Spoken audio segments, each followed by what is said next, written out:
এত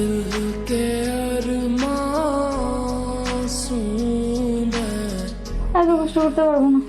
মা, ও মা, মা দেখে যাও, ও মা এখানে কি? মা, কি রে মো, কি হয়েছে? কিচ্ছু না, বাতিটা একটু বন্ধ করে দাও না। আমি পারবো না, তুই নিজে নেমে এসে সুইচটা অফ কর।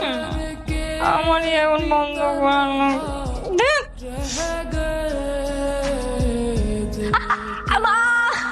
আমি এই মেয়েকে বিয়ে করতে পারবো না। ওই মেয়েকে দিয়ে জীবনে সম্ভব না, কারণ অলস মানুষরা জীবন নিজেদেরকে পরিবর্তন করতে পারে না। বাবা, তোমাকে বলছি না, অলস মানুষের জীবন তাদের আলসেমে ছাড়তে পারে না। এই দেখো কেমন করে চেয়ারে তুলে নিয়ে আসতে হচ্ছে। মা, তুমি একটু হেঁটে দেখাও তো। হেঁটে দেখাবো? এখন আমাকে দেখেন, আমি যাওয়ার সময় তো হেঁটে যাব, তখন আমার হাঁটা দেখেন। হাঁটতে কষ্ট হচ্ছে তাই তো? ঠিক আছে, আপনি বসে থাকেন, হাঁটতে হবে না। বাবা চলো। আমি বলি কি বাবা, বাইরে কোথাও দেখা কর। আচ্ছা ঠিক আছে, কিন্তু এটাই লাস্ট বার। ঠিক আছে, ঠিক আছে, এটাই লাস্ট।